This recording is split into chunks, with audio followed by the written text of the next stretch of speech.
आकाश में टिमटिमाते लाखों तारों के बीच अपनी रोशनी बिखेरता ये खूबसूरत सा चंद्रमा।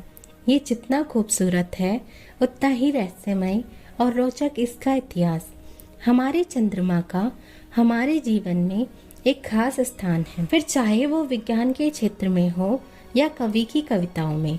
चांद का जिक्र अक्सर देखने को मिल ही जाता है, लेकिन ये इतना खूबसूरत सा दिखने वाला चंद्रमा आज जैसा है, क्या हमेशा से वैसा ही रहा है?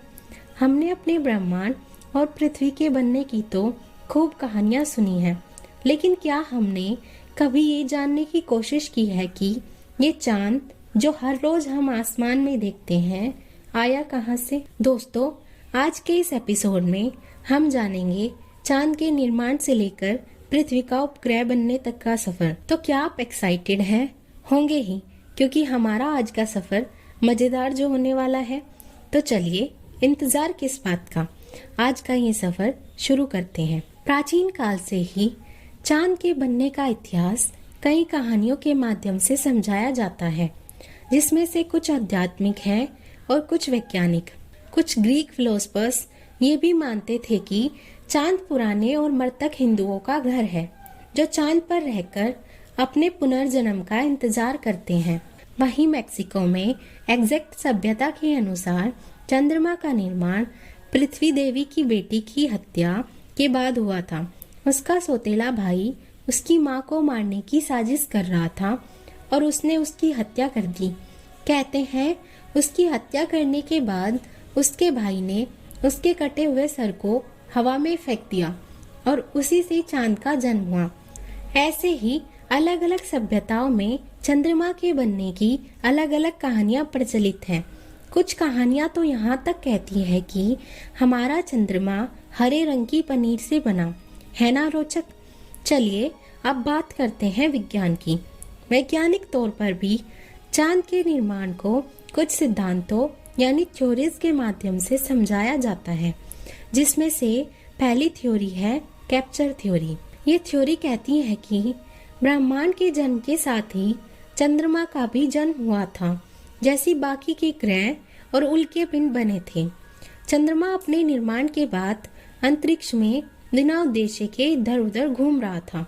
एक दिन चंद्रमा घूमते घूमते पृथ्वी के नजदीक आया और पृथ्वी के गुरुत्वाकर्षण के द्वारा जकड़ लिया गया।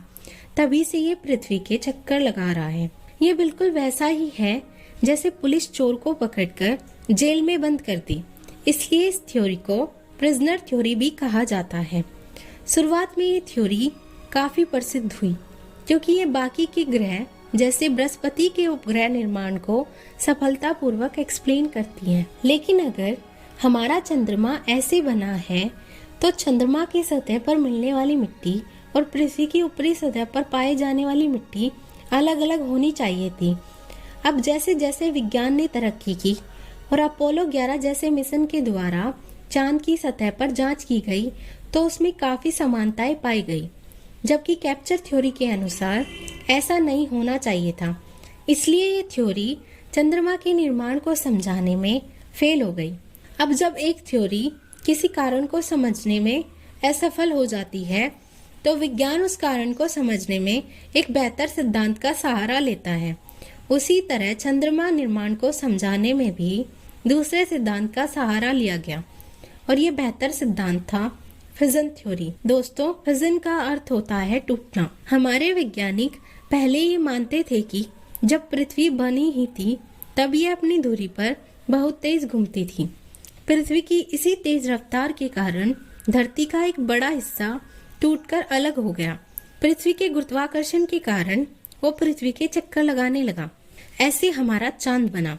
पृथ्वी के उस खाली स्थान को आज भी प्रशांत महासागर में बरमूडा ट्रायंगल के रूप में देखा जा सकता है। लेकिन अनफॉर्चुनेटली ये सिद्धांत भी फेल हो गया, क्योंकि चंद्रमा की केमिकल कंपोजिशन यानी रासायनिक संरचना पृथ्वी के उस हिस्से के साथ मेल नहीं खाती, और हमें चांद पर अभी तक किसी भी मृतक जीव के अवशेष देखने को नहीं मिले, जबकि इस थ्योरी के अनुसार ऐसा होना चाहिए था। अब जन्म हुआ एक नए सिद्धांत का, जो अब तक का सबसे मान्य और फेमस सिद्धांत है कि चांद आया कहाँ से। और इस थ्योरी का नाम है जेंट इम्पैक्ट थ्योरी। ज़्यादातर वैज्ञानिक ये मानते हैं कि जब पृथ्वी का निर्माण कार्य चल रहा था तब एक मंगल ग्रह जितना बड़ा ऑब्जेक्ट पृथ्वी से टकराया और टूटकर बिखर गया और उसके टुकड़े पृथ्वी के आसपास चक्कर लगाने लगे, बिल्कुल शनि ग्रह के आसपास बने रिंग्स के जैसे। ये टक्कर इतनी भयानक थी कि इसके कारण पृथ्वी की ऊपरी सतह, क्रस्ट और मेंटल का कुछ हिस्सा भी पृथ्वी से अलग होकर उन टुकड़ों के साथ अंतरिक्ष में घूमने लगा। समय के साथ साथ ये टुकड़े आपस में जुड़ने लगे और हमारे चंद्रमा का निर्माण हुआ। तो दोस्तों, ये था हमारे चंद्रमा का बनने से लेकर पृथ्वी के उपग्रह बनने तक का सफर। था ना रोमांचक? उम्मीद है आपको पसंद आया होगा। अगर आप ऐसे ही कुछ टॉपिक्स पर वीडियोस चाहते हैं तो हमें कमेंट बॉक्स में लिखना ना भूलें और हमसे जुड़े रहने के लिए चैनल को सब्सक्राइब करें।